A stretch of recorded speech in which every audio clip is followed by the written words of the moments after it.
Okay, നമ്മൾ ഇന്ത്യക്കാർ എപ്പോഴെങ്കിലും ഒരു ക്രൂസ് ട്രിപ്പ് പ്ലാൻ ചെയ്തിട്ടുണ്ടെങ്കിൽ നമ്മൾ കേട്ടിട്ടുള്ള ഒരു പേരായിരിക്കും ഈ ഒരു കൊഡിലിയ ക്രൂസിൻ്റെ.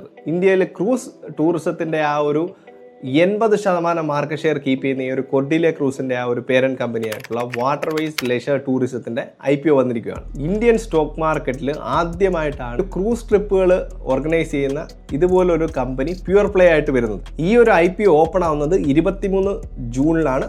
25 ജൂണിന് ഈ ഒരു IPO ക്ലോസ് ആവും. 29 ഈ ഒരു IPOയുടെ അലോട്ട്മെൻറ്റ് ഫൈനലൈസേഷൻ, അതുപോലെ 30 ഡിമാറ്റ് ക്രെഡിറ്റ് ആവും. അതുപോലെ 1 തീയതി, അതായത് ജൂലൈ 1 ഈ ഒരു IPO ലിസ്റ്റ് ചെയ്യുന്നതായിരിക്കും മാർക്കറ്റിൽ. ഈ ഒരു IPOയുടെ ഒബ്ജക്റ്റീവ് എന്ന് പറഞ്ഞാൽ 585 കോടി രൂപ റേസ് ചെയ്യുക എന്നുള്ളതാണ്. അതിൽ 480 കോടി രൂപ റേസ് ചെയ്യുന്നത് അവരുടെ ന്യൂ അഡീഷൻ ആയിട്ടുള്ള 2 ഷിപ്പുകളുടെ ആ ഒരു ലീസ് പേയ്മെൻറ്റ്സുകൾ കൊടുക്കാൻ വേണ്ടിയിട്ടാണ്. അപ്പോൾ ഈ ഒരു കമ്പനി പുതിയതായിട്ട് IPO ചെയ്യുന്ന അവരുടെ ആ ഒരു ഗ്രോത്തിന് വേണ്ടിയിട്ടാണ്. പക്ഷേ അവരുടെ ആ ഒരു ഫൈനാൻഷ്യൽസ് നോക്കുകയാണെങ്കിൽ വലിയൊരു ഗ്രോത്ത് ഇല്ല. എന്നാലും അവരുടെ ബിസിനസ് അത്യാവശ്യം നല്ല ക്യാഷ് ഫ്ലോ ജനറേറ്റ് ചെയ്യുന്ന ബിസിനസ്സാണ്.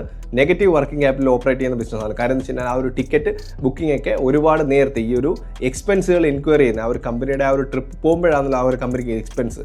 പക്ഷേ അവരുടെ ആ ഒരു റവന്യൂ ആയിട്ടുള്ള ആ ഒരു ടിക്കറ്റ് ഇൻകം നേരത്തെ കൂട്ടി കിട്ടുന്നുണ്ട്. അതുകൊണ്ട് തന്നെ നല്ല ടേംസ് ഓഫ് ട്രേഡ് ഉള്ള ഒരു കമ്പനിയാണിത്.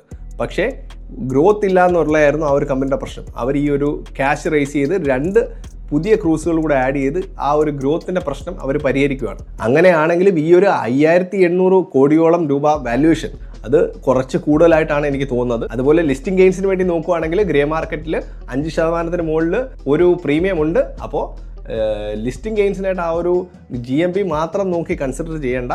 പക്ഷേ ലോങ് ടേമിലേക്ക് ഇവരുടെ ആ ഒരു ഗ്രോത്തിൽ വിശ്വാസം ഉണ്ടെങ്കിൽ, അതുപോലെ ആ ഒരു വാല്യൂഷനിൽ കംഫർട്ടബിൾ ആണെങ്കിൽ നോക്കാവുന്ന ഒരു IPO ആണ്. ഞാൻ ഈ ഒരു കമ്പനി കുറച്ചുകൂടെ വാല്യൂഷൻസ് കുറഞ്ഞ് കിട്ടിയാൽ മാത്രമേ കൺസിഡർ ചെയ്യത്തുള്ളൂ. പിന്നെ ഈ IPO കുറിച്ചുള്ള ഡീറ്റെയിൽ അനാലിസിസ് ചാനലുണ്ട്. അപ്പോൾ ആ ഒരു വീഡിയോ കൂടെ ചെക്കൗട്ട് ചെയ്യാൻ മറക്കണ്ട.